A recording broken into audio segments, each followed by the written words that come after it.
우리 6월 달은 우리 국가 사랑을 기억하는 그런 달인데, 마침 지난주에 주간에 우리 6.25 70주년을 이래 보냈습니다.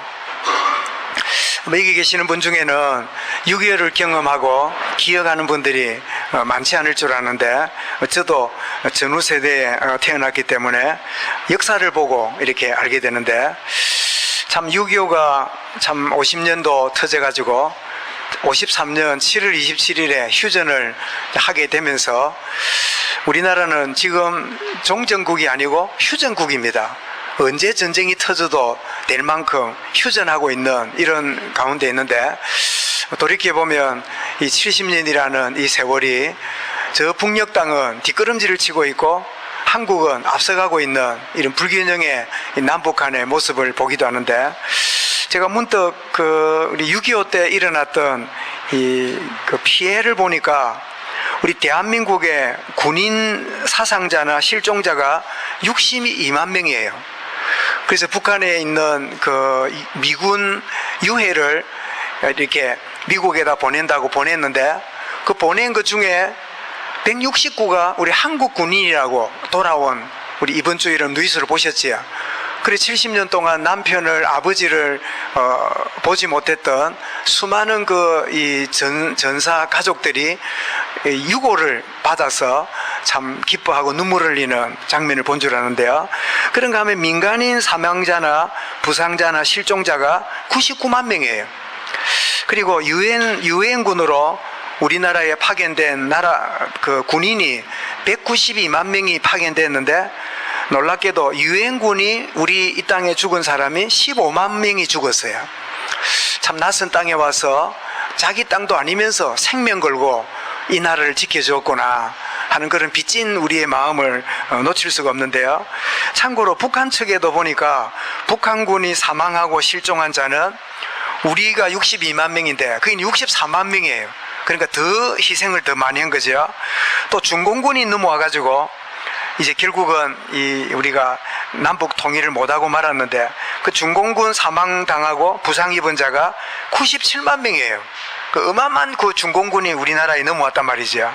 그런가 하면 이 북한 민간인 피해자가 150만이 죽는 이런 참 끔찍한 일이 참 이 6.25라는, 말하자면 6.25를 통해서 수백만 명이 이 대한민국 좁은 한반도 땅에 참 피를 흘리고 죽음을 당한 이 동족 상잔의 전쟁이었지만, 그러나 미국이라는 이 민주주의 세력과 그리고 소련과 중국이라는 공산주의 세력이 우리 이 땅에서 맞부딪히면서 이렇게 일어났던 전쟁이 6.25 전쟁인데, 우리가 참 살아있는 동안에 이 휴전이 이제 끝이 나고 남북이 왕래하는 그런 참 축복의 참 날이 될 수 있도록 참 기도해야 되겠다, 그 얘기 지는데, 여러분 아시는 대로 우리 이 청와대가 6.25 터진 며칠 만에 청와대 꼭대기에 인공기, 그 북한기가 이름 걸렸다는 거 아시지요? 일순간에 우리가 며칠 만에 대한민국 서울이 장악당하고 이승만 대통령이 대전으로 피난을 오고 안 되니까 이제는 대구까지 왔다가 대구에도 안 되니까 부산까지 이승만 대통령이 이렇게 피해오는, 그래서 얼마 되지 않아 가지고 낙동강, 대구 쪽으로는 다부동, 또 이 경상도 쪽에는 물금, 이 낙동강 이 선을 앞두고 북한이 몰아붙여서 이제는 남아있는 경남 일대, 부산 경남을 밀어붙이면 완전히 공산화되는 그런 절대 절망의 위기에, 그때 피난 오고 왔던 전국에 피난 온 사람들이 부산 경남에 모여 있는데, 그때 부산 초량교회에서 우리가 하나님 앞에 회개하자, 이 위기를 만났는데 우리 국가와 민족을 위해 기도해야 된다. 그래서 목사장들이 저 부산에 있는 초량교회에서 3일 동안 금식 기도를 시작합니다. 그때 이승만 대통령이 여러분 교회 장로인 거 아시지요? 그 장로님으로서 이렇게 또 와서 이렇게 참 내가 대통령으로 나라를 잘 지키지 못하고 어려움을 당했는데, 여러분 목사님 장로님들 이 나라 위해서 기도해 주십시오. 그렇게 3일 동안 간절히 기도하는 그 3일의 기도를 하나님이 들으셨는데, 그 응답이 5000분의 1 성공률밖에 안 되는 그 뻘이 있는 인천으로, 동해도 아니로 서해 바다로 인천 상륙 작전이 성공함으로 이제 허리를 자르고는 이 북한의 이 주력 세력을 물리치고 남쪽을 회복하고 북쪽까지도 거의 정복할 뻔했는데, 중공군이 넘어오는 바람에 더 이상 이러지 못하다 결국은 남북이 분단된 상태에, 그리고는 지금 세월이 참 이렇게 수십 년을 가고 있는 그런 가운데 있는데요. 그런데 여러분 들어보니 영화도 나왔지요. 이 유엔군이 이 인천으로 상륙작전을 한다는 걸 모르게 하려고 몇 가지 이 속임수를 쓰는 작전을 썼어요. 그래가지고 나이가 19, 17밖에 안 되는 이 청소년들을 772명이라고 하는 이 2주 동안 훈련을 시켜놓은 이 아이들을 데리고 유엔군이 동해 바다에 있는 우리 장로님 고향인 영덕바다 밑에 장사진이라는 그 장사리라고 하는 그 바닷가 거기에 상륙하는 배를 띄웠어요. 그러니까 북한이 저 동해 바다로 지금 큰 배가 유엔군이 오는구나 하고 주력 부대를 거리로 빼돌리는 그런 작전을 썼는데요. 그래서 북한이 거기 오는 줄 알고 많이 신경을 쓰는 중에 실제로는 서해바다 인천으로 상륙작전되면서 이렇게 이 성공적인 이 인천 상륙작전이 성공하는 걸 우리가 경험을 할 때, 거기에 772명이 이렇게 보급품만 조금 들고 총도 없고 군번도 없는 이들이 거의 다 배에서 굶어 죽고 다 희생되는 그런 아픔이 이 장사리에 갔던 722명의 평균 17살밖에 안 되는 그런 청소년들이 이 작전을 이루는 일에 트릭 작전에 동원되어서 다 죽음을 맞이하는 이런 참 희생들이 이 6.25 전쟁에 승리하도록 만드는 많은 그런 과정이 있었음을 우리가 계속적으로 드러나는 걸 보면서 참 귀하고 놀랄 일이구나. 그래서 우리 왜 켈로 부대 하잖아요. 켈로 부대도 그 인천에 이제 등대가 켜져야 배가 들어가는데, 그걸 위해서는 먼저 등대를 정복하고, 그리고는 북한이 이 유엔군이 내릴 때 침범하지 못하도록 미리 가서 특파대로 가가지고 했던 그 역할을 켈로 부대인데, 우리는 어릴 때 물론 뭣도 모르고 미군을 보고 켈로 부대 이랬는데, 알고 보니까 이 작전을 이루기 위한 희생자들의 그 모든 이름들이 이렇게 참 되어졌구나 하는 걸 생각하면서, 6.25는 안타까운 전쟁이지만 이 나라의 민족을 지켜나오는데 수많은 앞서간 희생자들의 피 흘린 결과로 이 나라가 이렇게 지켜나가고 있고, 그러나 더 나아가서 하나님은 이 나라 이 민족을 이 극동 동쪽에 끝이 되어 있는 이 나라에 우상과 사마니즘과 불교와 유교와 그 엄청난 우상으로 만연되어 있는 이 동남아의 끝자락에 있는 이 나라를 하나님이 들어서 세계복음화에 쓰시려고 하나님이 지키신 나라가 이 대한민국입니다. 그래서 우리 여러분 그 애국가를 부를 때 하나님이, 우리 일반적으로 뭐 하느님이 보호하사 이러는데 우리는 어떻게 부르지요? 하나님이 보호하사 우리나라 만세. 미국의 어느 그 교회에 우리 애국가에다가 아리랑 같은 이런 곡에다가 찬송가 가사를 불러가지고 부르는 그런 거 아마 보신 줄 아는데요. 어쨌든 우리 유고를 마무리하는 이런 주일이지만 하나님 우리 이 나라 이 민족에게 참 소중한 이 참 축복을 주시려고 많은 희생들이 있는 가운데 우리가 이렇게 참 이 나라 이 민족이 지내왔구나. 그래서 우리는 늘 빚진 자라는 생각을 잊어버릴 수 없구나. 지금은 거의 바닷가를 가거나 뭐 산에 가거나 이러면요 뭐 잘 없는데, 제가 어릴 때만 해도 바닷가에 냇가에 수영하다가 큰 동그란 무슨 이 쇳덩거리가 있길래 추선했는데, 알고 보니까 6.25 때 다 처리하지 못했던 포탄이 막 냇가에 있기도 하고, 어떤 데는 칡을 캔다고 하다가 거기에 수류탄이 나오기도 하고, 어떤 애들은 그 좀 유별난 애들은 이게 뭔가 싶어가 이 돌멩이 갖고 톡톡톡 치다가요 내관을 건드려 가지고 폭파해 가지고 거기 모였던 아이들이 막 죽어나가고 팔다리가 잘리는 그런 어마어마한 일들이 실제로 많았어요. 근데 지금도 아마 대구의 다부동이라든가 그 격렬한 그 전투가 있었던 지대는 깊이 땅을 파보면 아마 이 땅에 캐내지 못한 수류탄이나 폭탄이 막 어마어마하게 많지 않을까, 그런 생각을 하기도 하는데요.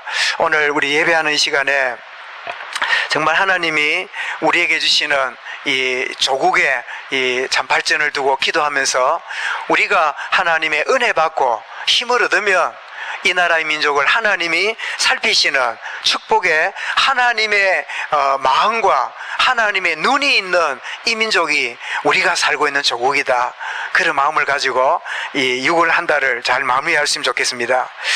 여러분, 우리는 흑암 세상에 빠져있던 우리였는데 빛의 나라, 하나님의 나라를 누리는 자로 우리가 부름을 받았어요. 이런 골로새 1장 13절 기억나지요? 그가 우리를 흑암의 권세에서 건져내서 그의 사랑의 아들의 나라로 옮기셨으니 이제는 하나님 나라 누리는 백성으로 우리를 옮겨주셨어요. 여러분, 세상에 갖가지 문제로 사람들을 고통당하고 있는데요, 이거는 경제 문제가 아닙니다. 정치 문제가 아닙니다. 대통령 문제가 아니에요. 국회의원을 어디 뽑았냐 문제가 아닙니다. 모든 인간에 있는 고통은 뭐지요? 그 모든 문제는 영적인 것이 문제예요. 하나님 떠나고 죄 가운데 빠지고 사단의 종노릇 하고 있는 이게 모든 문제의 원인이잖아요. 그래서 디모데후서 3장 1절에 보면 이것을 알라, 말세에 무슨 때가 온다고요? 고통하는 때가 이르리니. 그렇습니다. 우리는 더 과학이 발전되고 문화가 발전되고 소유를 많이 하면 행복할 줄 아는데 이게 웬 일이 벌어집니까? 고통하는 때가 오게 되는데 사람이 만든 아무리 대체된 행복의 조건을 만들어내도 근원적인 하나님과의 관계가 회복 안 되면 진정한 행복을 누리지 못하는 거예요. 여러분, 그런 우리를 건져내신 이유가 나는 이제 이런데 고생 안 하고 나는 이제는 잘 먹고 잘 살다가 천국 가면 되는구나, 그게 주님의 의도가 아니에요. 우리를 먼저 불러낸 이유는 이 문제의 이유가 뭔지 모르는 자들에게 뭘 주라고요? 해답을 주라고 우리를 먼저 불러내신 거예요. 아멘. 여러분, 이 사실을 우리가 알게 되면 부담이 아니라 마음에 기쁨이 넘치게 됩니다. 해답을 주기 위해서는 마가복음 13장 그랬잖아요. 주님이 원하는 자를 부르시니 자기에게 나온지라. 나온 자들을 어떻게 한다고요? 자기와 함께 있게 하시고, 여기에 이제 신앙생활이지요. 그 다음에 뭐라고요? 전도도 하며, 이제 너희가 누리는 이 해답을 다른 사람에게 말하고요, 답을 주며. 그런데 요거를 누가 방해합니까? 예? 우리가 복음을 전하려 할 때 누가 방해하죠? 요 귀신이, 요 사단이 방해한단 말이에요. 그래서 뭐라고요? 귀신 내어 쫓는 권능도 주게 하심이라. 그 부르신 이유가 함께하고 전도도 하며 귀신 내어 쫓는 권능도 있게 하심이라, 하려 하심이라. 여러분, 귀신이 누구한테 역사합니까? 믿는 자를, 너희 아비 마귀를 했으니까 마귀가 불신자의 마음을 장악하고 있지요. 틀림없이 그렇기 때문에 마귀가 쫓겨나가야 돼요. 우리 지난주 봤던 28절에 뭐라고요? 내가 성령을 입어 귀신을 내어 쫓는 것이면 하나님 나라가 너희에게 임하였느니라.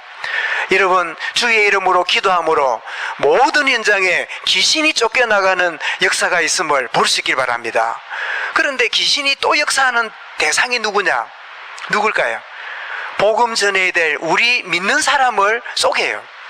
이 문제 때문에 저 문제 때문에 이래 바빠서 저래 바빠서 나는 이런 것 때문에 나는 저런 사정 때문에 그렇게 정신없이 지내다가 내가 진짜 중요한 일을 놓쳐버리게 만드는 속이는 역할을 누가 한다고요? 사단이 믿는 자도 속이는 거예요.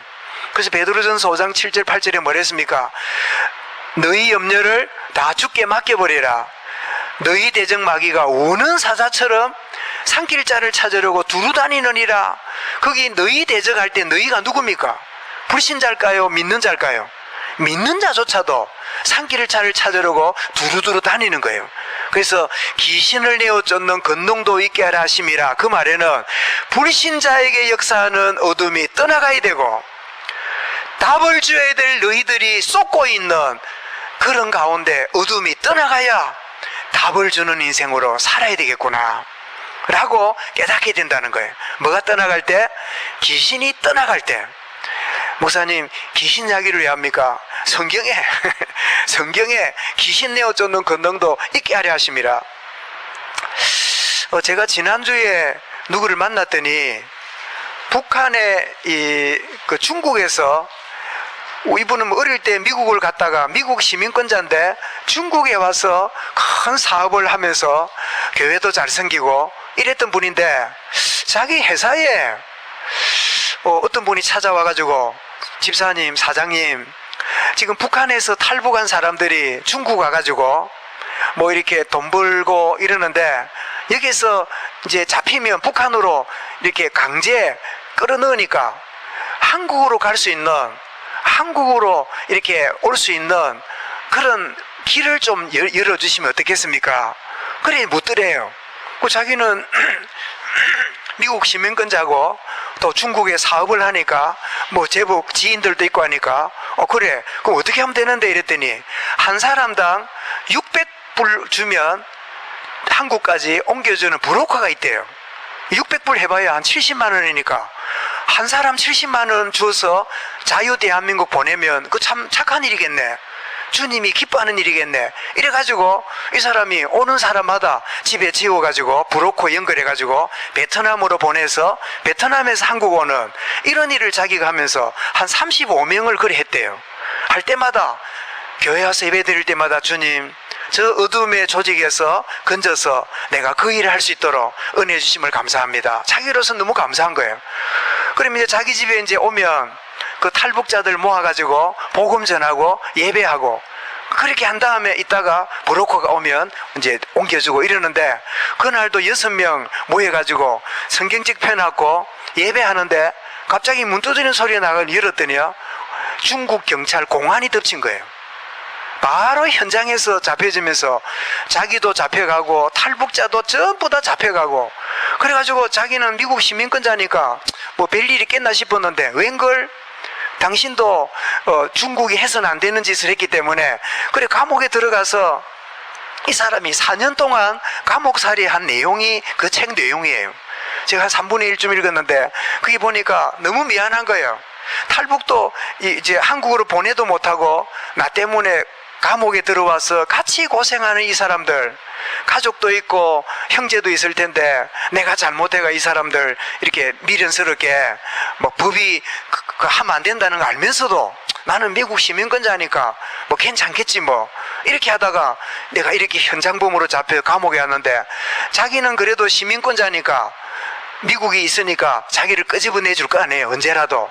그런데 이 사람들은 이제 잡히면 북한으로 되돌아가면 거의 사형 내지는 죽을 때까지 노동하다가 이 정치범으로 돼가지고 죽을 수밖에 없는, 그래 너무 죄송한 마음이 있는데, 근데 웬일입니까?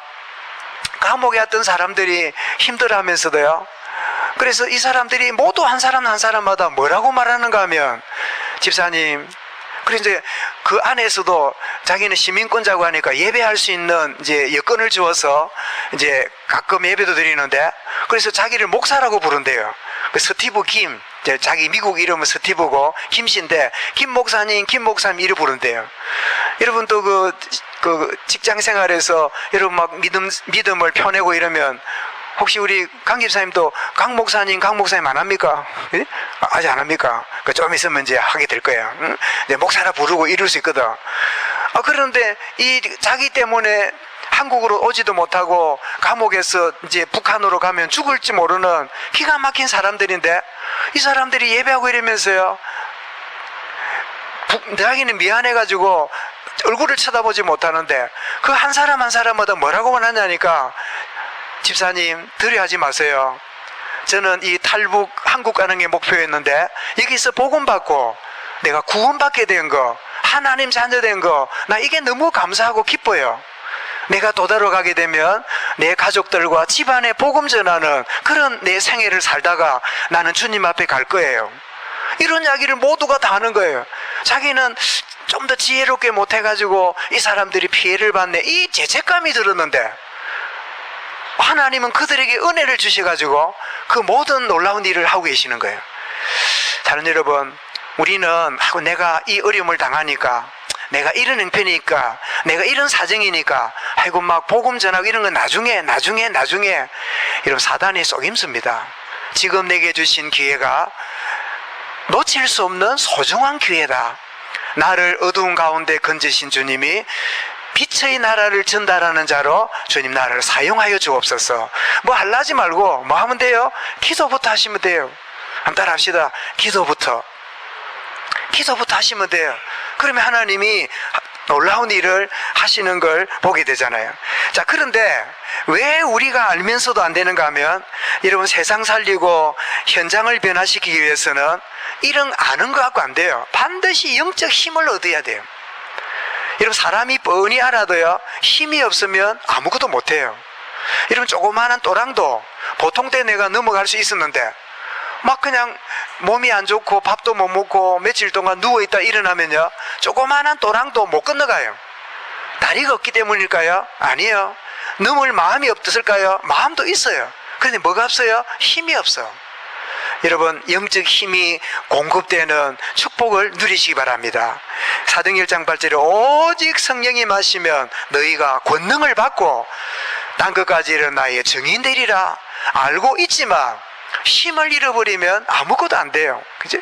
그래서 어두운 가운데 우리를 건져내어서 해답 주는 자로 부르셨는데, 현장 살리고 세상 변화시키는 거는 뭐라고요? 영적 힘을 얻는 거다.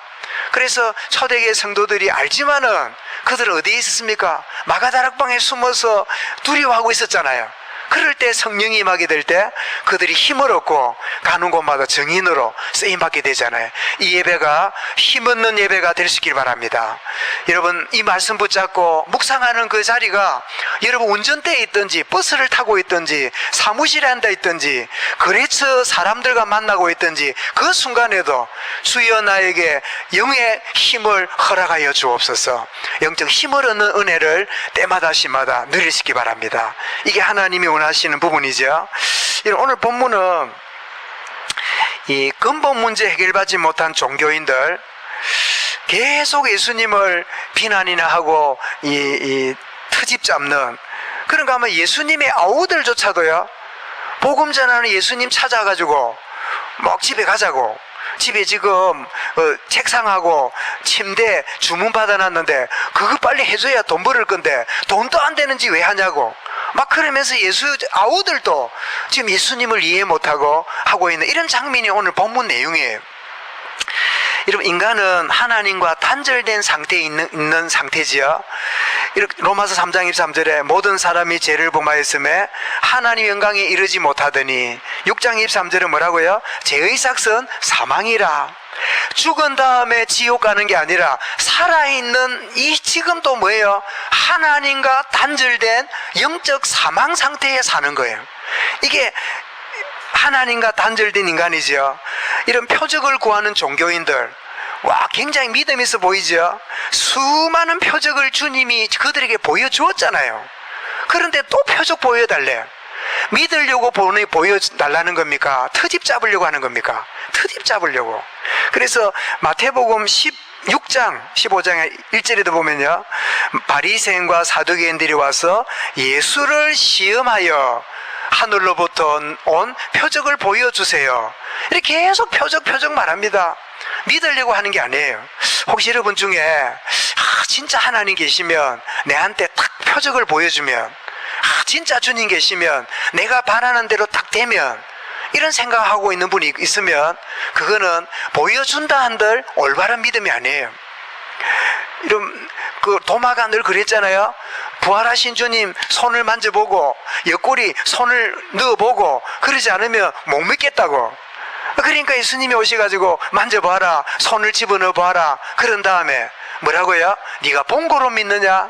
보지 않고 믿는 자가 복이 있도다. 이렇게 말씀하고 있잖아요.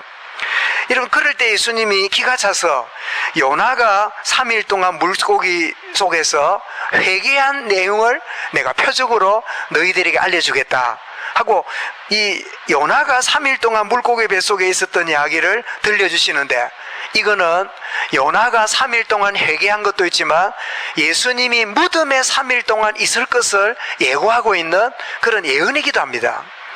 그런데 이 요나가 물고기 뱃속에서 회개했더니 그가 한 사역에 놀라운 니느웨 현장에 회개 역사와 구원 역사가 일어남을 우리는 알게 됩니다. 여러분 놀랍지요?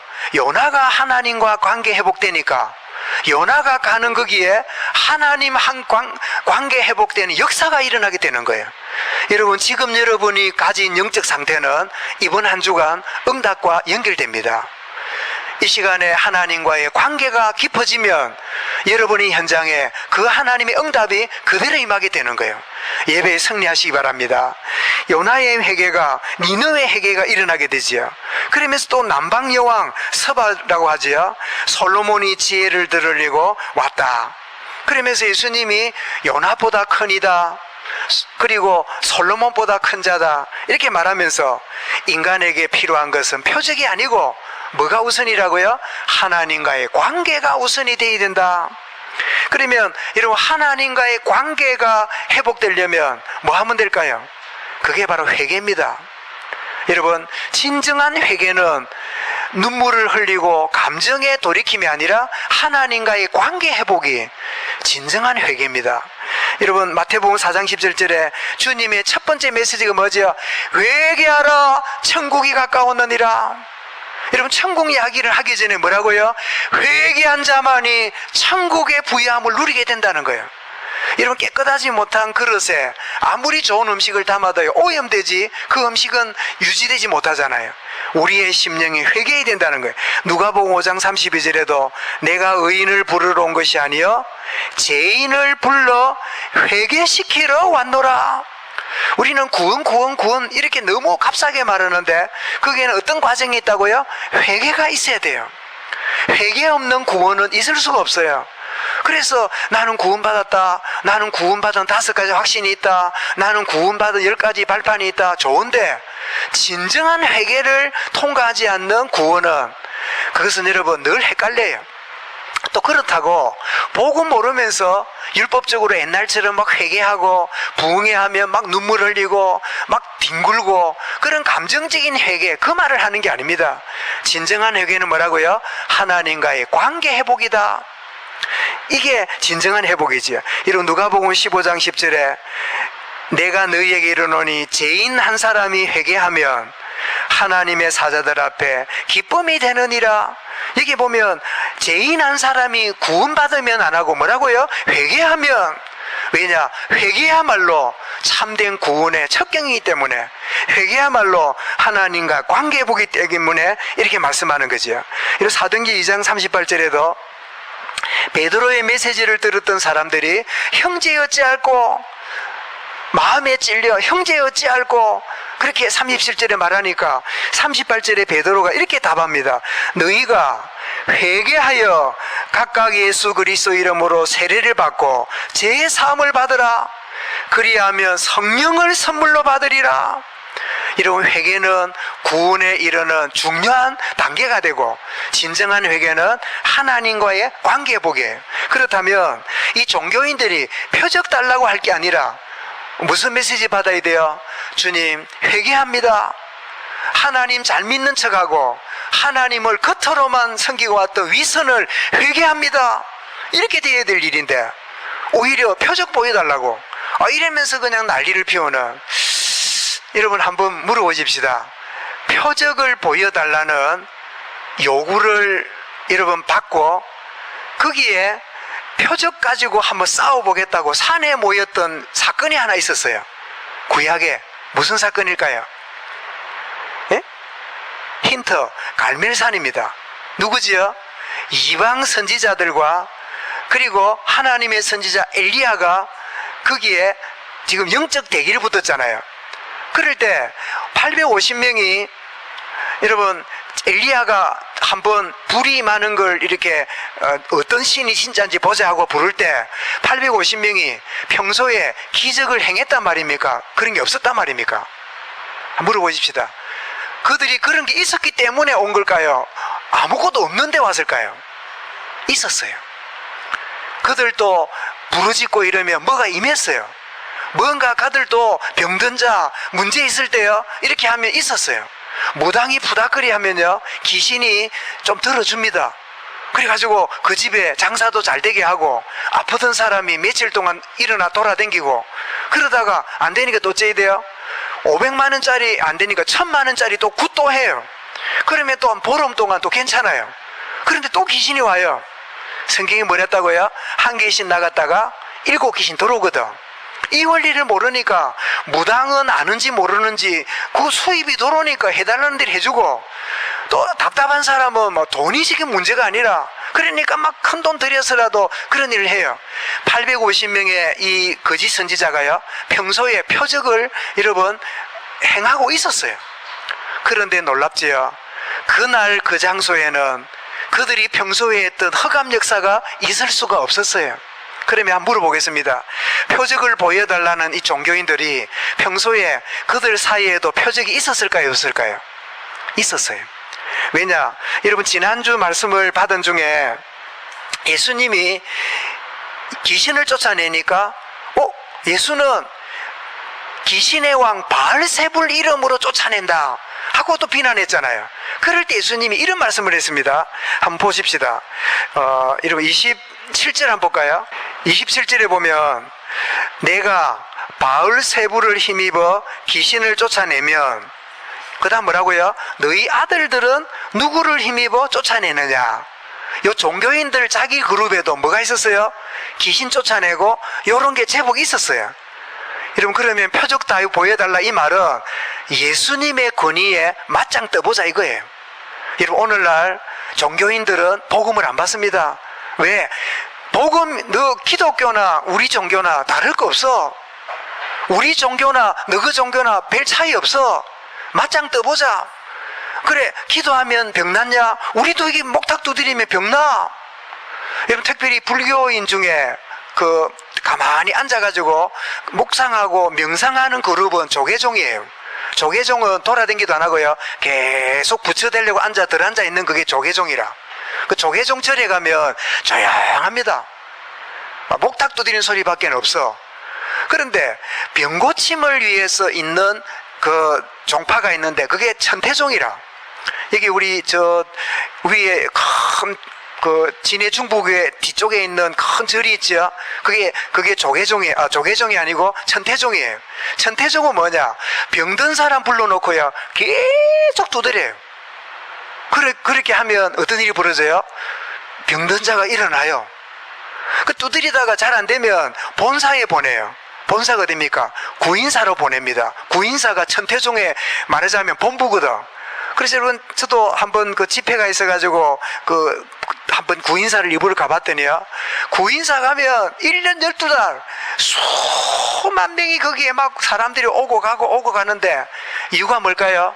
가족이 병든 사람, 뭐 아내가 남편이 병든 사람, 자기 절에서 하다가 안 되니까 구인사로 다 보낸 거예요. 그래, 구인사에는 세상에 여러분 정규 시외버스 이 노선이 깔려 있어요. 그 시외버스 타고 구인사 마당까지 오고 거기서 타고 가고, 차가 없어도 될 만큼 그만큼 굉장한 대한민국의 환자 다 모이라라. 말하자면 할렐루야 기도한 저리 가라라. 이래가지고 북치고 장구 지르니까요, 일어나요. 그러니까 여기에 막 대단한 일이라. 그래가지고 막 나았다고 재벌들이 막 수십억을 거기다 기부를 하고 이러니까 막 더 건물을 짓고 난리가 난 게, 한 가보세요. 뭐 어마어마한 그런 산을 이뤄놓고 있어요. 여러분, 종교인들이 와서 표적을 보여달라 이렇게 말하는 거는 우리도 네 하는 것만큼 하고 있어. 정말 여러분, 하나님이 주시는 은혜를 모르니까 인본주의로 내가 할 수 있는 방법으로 다 바꿀 수 있는 종교가 뭐지요? 나의 노력으로 구원받을 수 있고 나의 열심으로 내 문제 해결받을 수 있다는 게 종교인의 특징이에요. 여러분, 종교에 깊이 빠진 사람 어느 한계가 가기 직전까지는요, 대단합니다. 이런 대화가 안 돼요. 여러분, 저와 여러분이 대화하다가요, 오히려 기죽어요. 훨씬 경건하고 훨씬 도덕적이고 훨씬 더 여러분 남들을 베풀고 훨씬 나이스하고 약속도 잘 지키고 훨씬 더 사람이 모범적이에요.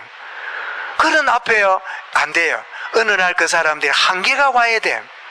그래야 이 복음이 얼마나 놀라운가 알게 되는데, 그 복음이 뭐지요? 이 표적 쫓아가다가 흑암에 묶이는 존재가 아니라 회개하고 하나님께로 나와야 돼요. 진정한 하나님의 관계 회복이 복음이고, 이것이 그 복음 받는 단계가 회개다. 그래서 여러분, 종교로는 근원적인 문제가 해결 안 됩니다. 예수님 계속 말씀하지요. 자, 더러운 귀신 들려있는 인생을 43절에 말씀하잖아요. 더러운 귀신 들린 사람이 있는데, 우주된 바인지 귀신이 자인지 타인지 나갔어요. 여러분, 사람들은 귀신이 됐냐 이러잖아요. 근데 성경은 뭐라 그럽니까? 요한 8장 44절에 너희 아비 욕심대로 마귀에게 났으니, 이런 모든 이런 부모의 여러분 태생으로 태어나지만 영적으로는 마귀 자녀로 이 땅에 태어나게 돼요. 모든 인생은 누구든지 예외 없습니다. 고린도 12장 2절에 또 말씀하죠. 너희도 알거니와 너희가 이방인으로 불신자로 있을 때 말 못하는 우상에게로 끌려다녔느니라. 왜요? 마귀가 아비니까 그냥 무슨 일만 있으면 쫓아가는 거예요. 날 잡으러 가는 거예요. 신수 보러 가는 거예요. 그게 끌려다니는 거예요. 그래서 에베소 2장 2절에 뭐라고요? 그때 너희는 그 가운데 행하여 이 세상 풍조를 따르고 공주 권세 잡은 자를 따랐으니 지금 불순종의 아들들 가운데 역사하는 어둠의 영에 끌려다녔느니라. 이게 여러분 구원받기 전에 있는 인간들의 모습이에요. 그런데 사람들이 노력을 합니다. 종교적으로 노력을 해요. 비웁니다. 비우는 게 뭘까? 이게 명상이래요. 명상. 우리 장로님 기도했지만 여러분 바쁠 때도 여러분 가만히 앉아서요 다 이래 있으면 생각이 좀 정리가 돼요. 명상하면 비우게 돼요. 자, 비우는 거 좋잖아요. 그 다음에 청소가 뭘까? 청소는 반성해 보는 거라. 내가 욕심이 많았네, 내가 이랬네 저랬네, 이렇게 해보는 거예요. 그 다음에 수리가 뭘까? 수리는 훈련받는 거라. 그죠? 탑돌이하고 108번뇌 3000번째하고 훈련받는 거라. 뭔가 집중해가지고 교육받고 이렇게 하는 이 종교적 행위 약간은 도움이 돼요. 그런데 여러분 어떤 일이 벌어지죠? 45절에 어떤 길이 벌어집니까? 이에 가서 저보다 비우고 청소하고 수리까지 되었으니까 이 귀신이 보니까 너무 신나는 일이라. 그래가지고 악한 귀신 데리고 오니까 7 귀신을 데리고 오니 그 사람 나중 행배 처음보다 더 심하니라. 이 악한 세대가 뭐라고요? 이와 같으니라. 여러분 종교의 결과는 아무 변화가 없는 것임을 말씀하고 있지요. 더 악한 귀신 7이 들어와서 오히려 더 심하게 되니라. 이런 마가복음 16장 9절에 보면 그 부활하신 주님 무덤으로 가는 여자들 중에 보면요 막달라 마리아라고 있는데, 그 막달라 마리아 그냥 우리 경상도 말로 하면 안 됩니다. 막달라 마리아 그 말 아닙니다. 막 달라 주님 막 달라고 그런 뜻이 아니라 막달라라고 하는 동네 여자라. 그 나사렛 동네 예수처럼 막달라라는 동네가 있어서 모르지 그 동네가 가면 막 달라 하는지 모르겠는데 하여튼 근데 그 앞에다가 뭐라고 설명했냐? 전에 7 귀신 들렸다가 나은 막달라 마리아 이렇게 표현했어요. 그렇다면 이 막달라 마리아가 복음 받기 전에 뭐 했단 말이죠? 종교생활했고, 종교생활하다가 무슨 일이 벌어졌지요? 7 귀신에서 시달렸던 여자가 그 여인이라는 거예요.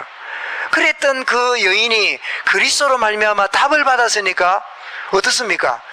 복음 전하는 일에 헌신하는 그 인생이 된 거지요.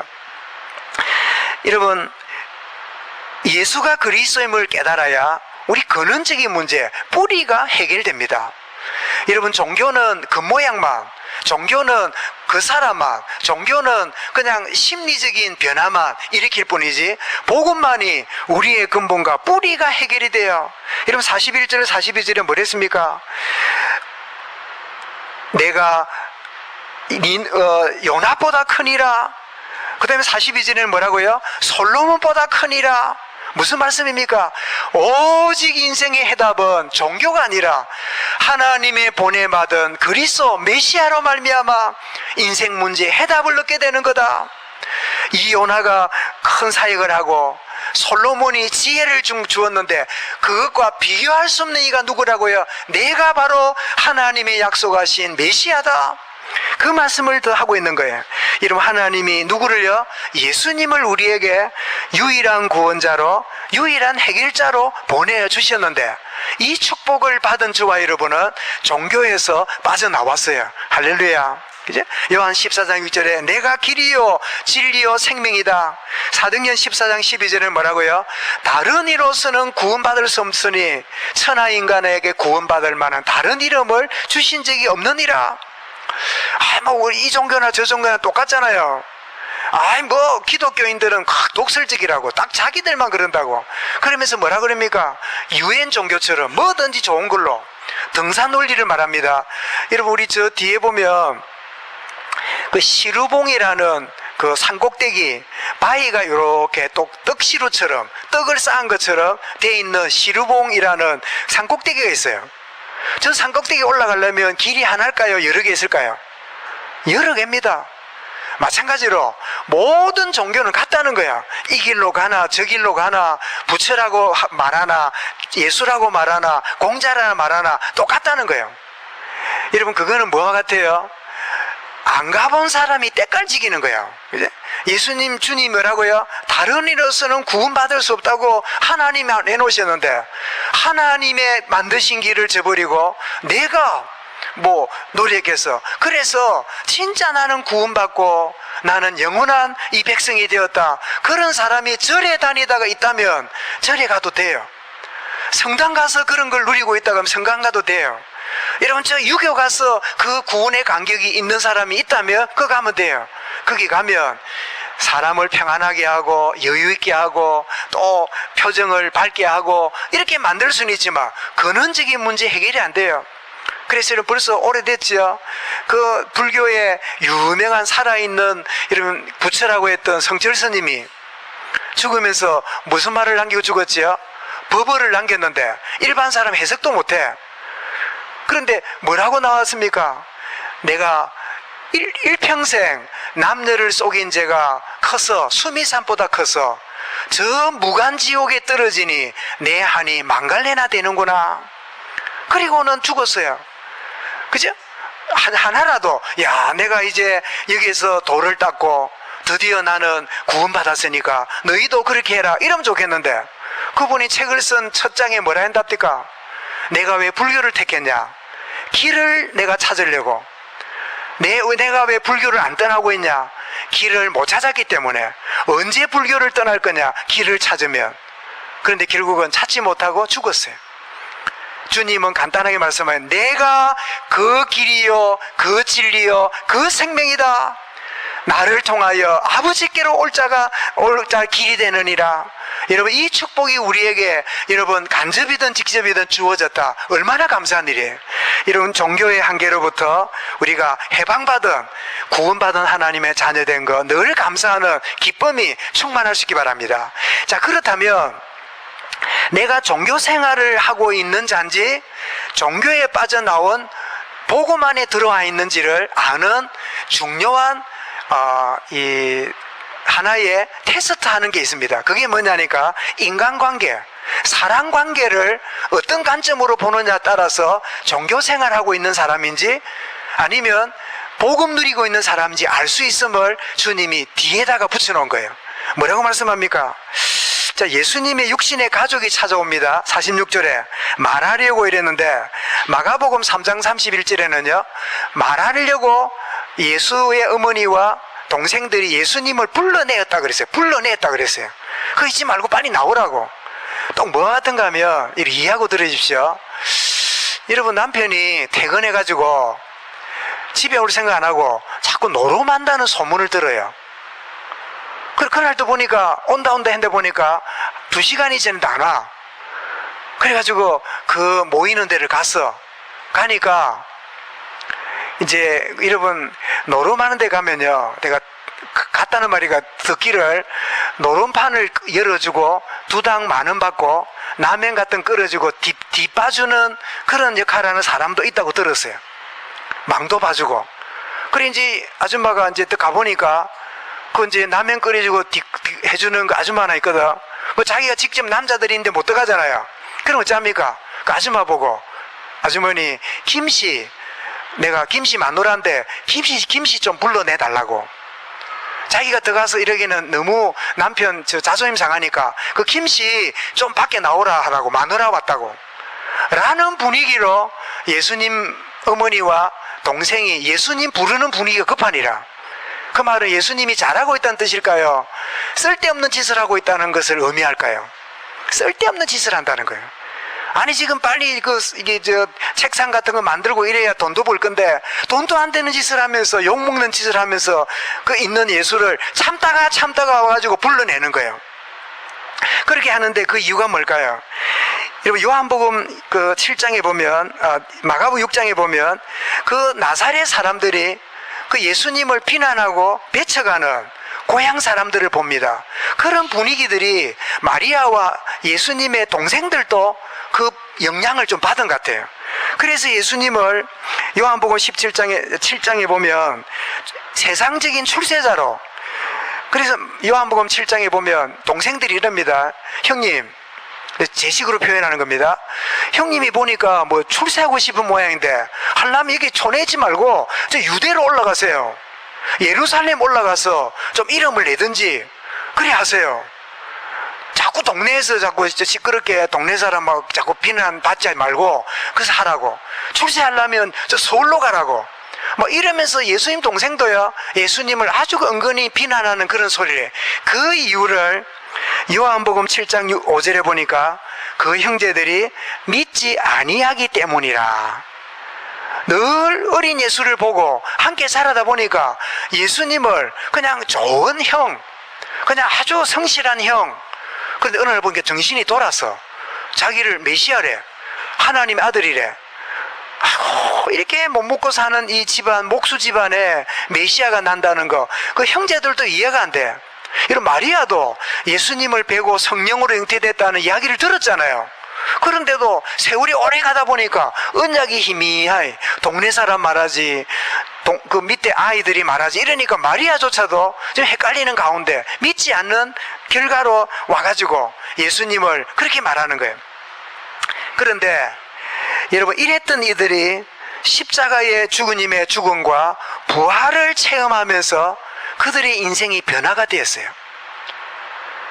그렇게 육신적으로 말았던 그 예수를, 자기 형인 줄 알고 아들로 알았던 그 예수를 메시아요 그리스도라는 사실을 발견하는 인생의 전환점이 뭡니까? 예수의 십자가와 부활로 말미암아 그 인생이 변화되었어요.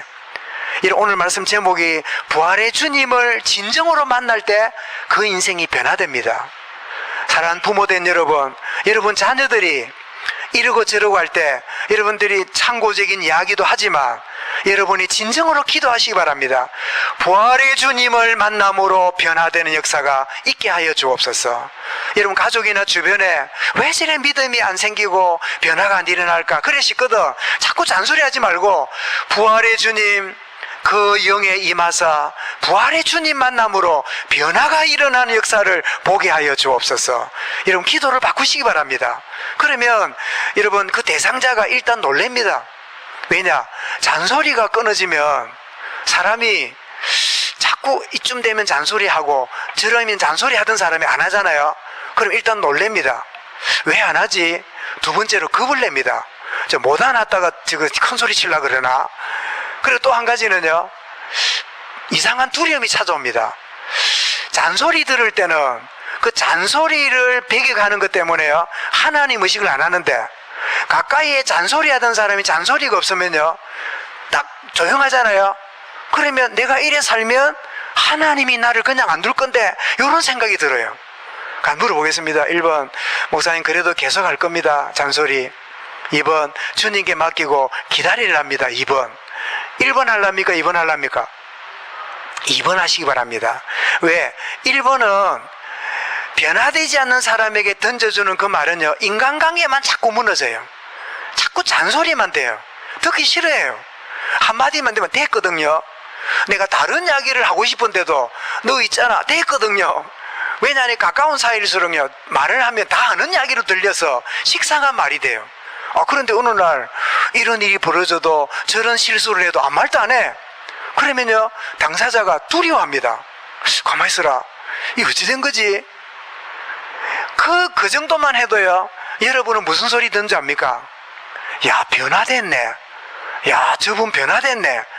이야, 뭔가 변화가 일어났네. 여러분이 변화된 거를 주변 사람이 압니다. 뭐만 안 해도, 잔소리만 안 해도. 그죠? 이렇게 부활의 주님을 이렇게 만나게 되는데 그 증거를 우리 두 군데 찾을 수 있는데요. 이런 사도행전 1장 12절 14절에 보면 예수님이 성천하신 다음에 안식일에 가기 알맞은 길인 마가다락방에 모여서 기도했는데 거기에 베드로 12제자, 거기에 보면 마가다락방에 올라가서 제자들과 그리고 예수의 어머니 마리아와 그리고 예수의 아우들도 전혀 기도에 힘쓰니라는 말이 나와요. 주님의 십자가와 부활이 그들의 인생을 바꿔놨어요. 여러분, 종교 생활하던 인생이요, 다른 걸로 안 바뀝니다. 주님의 십자가와 주의 부활하심이 인생을 바꿔놓는 거예요. 자, 이렇게 바뀌어지면 여러분, 고린도전서 여러분 이 15장 3절부터 7절에도 보면 바울이 이렇게 표현합니다. 성경대로 부활하신 주님이 베드로와 제자들과 500여 형제에게 나타나셨고, 그리고는 뭐라고 하냐니까 만삭되지 못하여 된 나에게도 나타나셨느니라. 그 말을 하는데 그 사이에 하는 애가 뺐어요. 뭘 뺐을까요? 야고보에게도 나타났으며, 그 야고보가 누굴까요?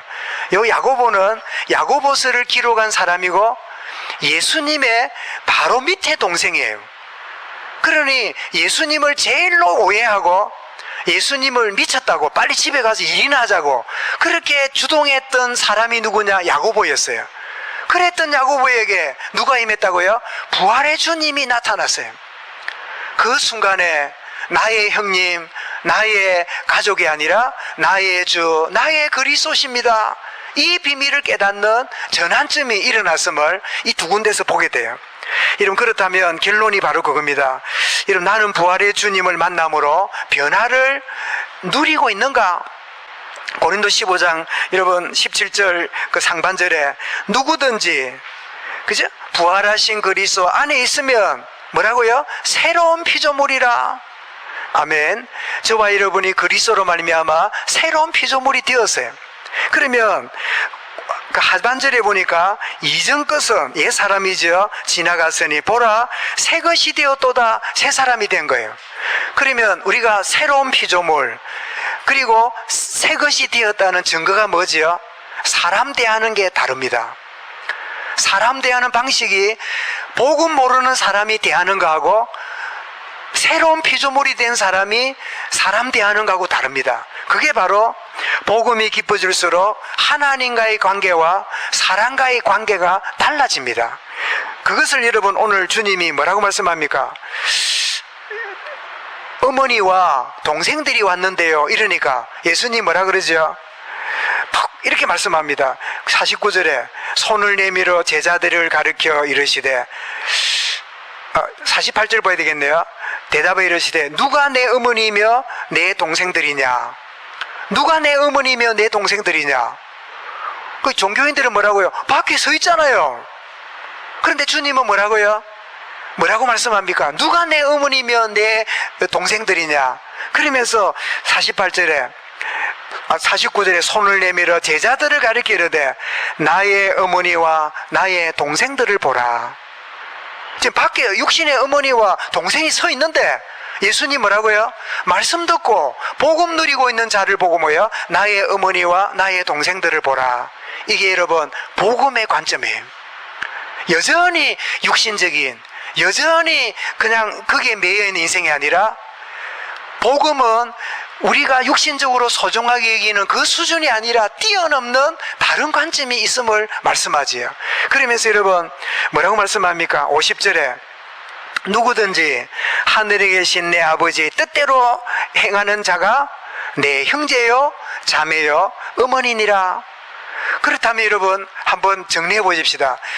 예수님 어머니 마리아, 예수님의 육신의 동생들이 여전히 부활의 주님을 만나지 못하고 십자가의 의미를 모르고 육신적으로 계속 있었다면 그들은 주님과 관계 있습니까? 전혀 관계없는 인생이 되고 말 거예요. 그런데 마침 주의 십자가를 경험하고 부활의 주님을 만남으로 나의 형님이 아니라 나의 주님으로, 여러분 마리아가 나의 아들이 아니라 나의 그리스도라고 고백하는 마리아도 모여서 뭐 했다고요? 전혀 기도하면서니라. 그런 의미에서 천주교가 마리아를 이름으로 기도하면 응답하다, 다 이름 이단들의 소리예요. 그건 여러분 틀린 거짓말이에요. 마리아도 예수님 앞에 무릎 꿇고 기도한 여자인데 어떻게 마리아 이름으로 하나님 기도하란 말입니까? 말도 안 되는 소리예요. 성경을 의도적으로 빼고 있거나 아니면 영안이 어둡거나 둘 중 하나예요. 의도적으로 빼는 게 맞을 것 같아요. 여러분 천주교의 여러분 십계명 보시면 우리 1, 2, 3, 4 중에 뭐를 싹 뺐습니까? 예? 뭐를 뺐지요? 세 번째 계명을 빼냈어요. 세 번째 계명이 뭡니까? 우상을 만들지도 절하지도 말고 거기에 이계명이 참 이계명 그죠? 만들지 말고 했잖아요. 그러니까 우상을 만들지도 말고 섬기지도 말고 요게 끌리는지 요거를 빼버렸어요. 그리고 이 밑에 거를 착착착 올려놓고 10계명에 있는 거를 나눠가지고 그래 10계명 만들었어. 한번 보시라고요. 천주교 10계명하고 여러분 점심 때 한번 카톡 찍어보세요. 그러면 성경에 나와 있는 계명을 빼고 다른 걸 집어넣었다니까. 그러니까 이 얼마나 간이 큰지. 왜 이러니까 뭐라고 말하냐, 성경이 66권으로 인정된 거는 교회가 결정한 거래. 그건 맞아요. 교회가 성경은 구약 39권 신약 27권 합쳐 66권은 정경이다 받아들인 게 맞아요. 그러면 교회가 요 빼버리고 나머지를 집어넣어서 십계명이라고 결정하면 그게 옳다는 거예요. 예? 여러분 성경은 교회 결정으로 성경이 된 겁니까? 하나님이 주신 겁니까?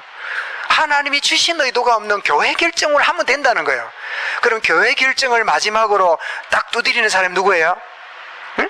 교회의 결정을 마지막으로 딱 결정하는 그 결정자가 누구예요? 우리는 그리스도라고 그러잖아요. 주님의 뜻이라 하잖아요. 그들은 누구라 그러지요? 교황이라고 말합니다. 교황. 그래서 교황은 무오하다. 그래서 교황 무엇을 주장해요? 여러분, 내가 진짜 새로운 피조물이고 옛것은 지나가고 새것이 되었다면 여러분은 아내 보는 눈을, 남편 보는 눈을, 부모 보는 눈이, 자식 보는 눈이 달라져야 됩니다. 어떻게 달라져야 되느냐? 그것은 진짜 부활의 주님을 경험하면 무시한다는 말도 아니고 버린다는 말도 아니고 깔본다는 말도 아니고 진짜 주 안에서 인간으로서는 가장 더 존중하는 대상이 되어지고요, 영적으로 볼 때는 또 다른 대상으로 볼 줄 알아야 이게 새로운 피조물, 이것이 바로 부활의 주님 만나서 변화된 자리에서 들어온 자의 인생이 되는 거야. 여러분 이해하고 들으십시오. 뭐 시간 다 갔습니다만은 제가 마산에 목회할 때 막 현장 뛰고 이럴 때 주일인데 주일 오후에 어디 급하게 복음 전할 일이 있다고 복음 전하러 이렇게 뭐 간다고 했더니 갑자기 전화가 왔어요. 진모모모 아버지지요. 그 아들 이름이라. 그러지 내 아들인데요. 내 아들인데 왜요? 이러니까 지금 아들이 자전거를 타가서 차에 받쳐가지고 마산 삼성병원 응급실에 왔대요. 그래요? 그럼 어쩝니까? 만사를 제쳐놓고 가야 되잖아. 근데 내가 너무 무정하지. 알겠습니다. 내 속으로 죽었으면 내가 간다고 사나? 살아있으면 살아있겠지. 그리고 사역 다 끝내고 갔어요. 그리고 갔더니 그래 응급실에 가보니 아가 없어. 응급실에서 없으면 어디로 가야 돼요? 영안실을 가잖아. 그죠? 죽었으니까. 그래가지고 막 내가 마음이 좀 미안하대. 사역도 좋지만 하나밖에 없는 아들 그 차에 바쳤다는데도 가도 안 하고 내가 한 2시간 뒤에 갔거든. 사역 끝내고. 영혼 살리는 게 더 중요하니까. 그래 가서 이제 보니까 없고, 그 내가 차마 영안실을 됩니까? 그걸 못 먹겠더라고. 차마. 그래 이제 주비주하게 있으니까 이제 또 보니 우리 아들이 저기 뚜벅뚜벅 걸어와요. 걸어오는데 어떤 아저씨가 뭐 필름을 이렇게 들고, 그래 뭔가 했더니 그래 누구 아버지입니까? 예 아버지입니다 했더니 잠깐 들어오세요. 알고 보니까 이제 그 엑스레이 뭐 찍는 뭐 그 과장인가 봐요. 그 자기 사무실로 가더니 지금 차에 받쳤다고 머리끝 발끝까지 쫙 찍어보니까 아무 이상 없다고, 자전거 조금 깨지고 뭐 이상 없다고 이런 이야기를 하면서 그 하는 이야기가, 자기 아내가 응급실 환자 있다고 아파트에 차를 몰고 나오다가 아파트로 들어가는 아들 자전거를 치가지고 그래 돼서, 사실 자기 아내가 치여서 자기가 마침 그 방사선과 뭐 그 엑스레이 찍는 과장인데 내가 가서 찍어보니까 아무 이상 없다고. 그래 보니까 우리 동네 사는 아파트 주민이라 그 의사지요. 그 나중에 이제 그 지난 다음에 있었더니 마침 복날이라. 복날 압니까? 복날인데 누가 막 똑똑하면서 계십니까 하고 젊은 여자가 왔어요. 그랬더니 보니까 우리 아이 그 자전거 치였다는 그 아줌마, 알고 보니까 아줌마가 친 게 아니고 의사 그 친구가 치였어. 그 자기 의사가 치였다고 곤란하니까 이제 아르바이트 꾸며갖고, 그래 이제 내가 괜찮다 하고 이제 기대해준다고 이러니까 말해야 되니 보니까 마누라가 운전한 게 아니고 의사 자기가 운전했어. 그러니까 이제 말을 꾸미가고 이러는 건데 넘어간 거예요. 그래가지고 아줌마가 그 복날에 복수박 압니까? 수박은 럭비공처럼 있잖아요. 그 뭐 비싸기면 맛도 없는 그거 째째한 거 조만한 거 커야 맛있지. 그래 가져가지고 두둥거린 거 가져왔어요. 복날에 수박 얻어먹고 그랬잖아요. 제가 무슨 이야기 합니까? 우리는 막 육신, 뭐 혈육, 여기가 모든 최우선이 되어 있는, 여러분 막 그게 굉장히 소중하고, 이게 어떻습니까? 종교적인 우리의 인간관계예요. 그게 우리에게 늘 우선순위가 되어 있는 관계 속에 있어요. 이런 복음안에 들어올 때 누가 나의 어머니며 나의 형제냐, 이들을 보라, 하나님의 뜻대로 하는 행하는 자가 뭐라고요? 나의 형제요 자매요 어머니니라. 여러분, 그렇다면 목사님 이렇게 예수 믿으면 매정하란 말입니까? 이렇게 쌀쌀 맞으란 말입니까? 이렇게 그렇게 막 사람 비난받으란 말입니까? 이 이야기가 아닙니다. 여러분, 가끔 말씀드리잖아요. 예수 믿는 사람들의 집안에 뭐 결혼식을 한다, 뭐 집안에 모임이 있다 이러면 나는 교회 가야 되니까 못 간다, 나는 뭐 때문에 안 간다. 여러분, 믿음 생활하니까 그렇겠지요. 문제는 그렇게 하면서 남들 축구할 때 안 가면서 빼먹고, 남들 뭐 이럴 때 모른 척하고, 예수 믿는 사람이 얄밉게 보이는 거예요. 평소에 예수 믿는다는 저 집안 너무 얄미워. 툭 하면 뭐 예배 간다고, 툭 하면 뭐 한다고. 또 직장생활 마찬가지입니다. 아유 과장님 오늘 뭐 예배 때문에 가야 됩니다. 과장님 뭐 오늘 뭐 부흥회를 하는데 오늘 좀 일찍 가야 됩니다. 자, 이렇게 말할 때, 과장이 그 말을 들을 때 평소에 이 사람이 아주 신실하게 인정받고 나름대로 좋은 일꾼이라면요, 그래 내 자네 말이라면 속으로 내가 인정하지. 그래 날 정리해놓고 갔다 와. 왜? 이 친구는 인정받는 직원이야. 그런데 부흥회 가야 됩니다 이러면 뭐라는지 압니까? 니 안 가면 안 되나? 뭐 니 없으면 집회 안 되나? 그 말은 뭐죠? 평소에 관계가 잘못됐단 말이에요. 여러분, 우리가 이 말씀을 잘못 이용하면요, 아이고 내가 예수 때문에 집안일도 안 가고 예수 믿는 것 때문에 결혼도 필요 없고 내 몰라라 하고 안 믿는 큰 집을 작은 집 무시하고, 여러분 그렇게 삶으로 오늘 현장에요, 예수 믿는 우리의 잘못된 인간관계 때문에, 잘못된 복음 아닌 이상한 이기주의, 이상한 이런 인간관계의 모습이 복음 가로막고 있는 경우들이 얼마나 많은지 몰라요. 우리 복음 현장에 가보면 그런 경우 많아요. 우리 예수 믿는 누구 때문에 꼴 보기 싫어서 자기는 예수 안 믿는데, 여러분 이게 어찌 성경에 주님 위해서 우리 뒤로 했고 그렇게 해란 말 안 했습니까? 그러니까 여러분 복음을 모르는, 복음을 악용하는 거지요.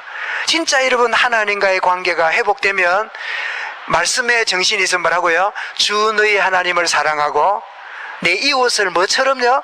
네 몸뚱아리처럼, 네 몸을 아끼는 것처럼, 네 몸을 소중하게 여기는 것처럼 내 이웃을 사랑하라.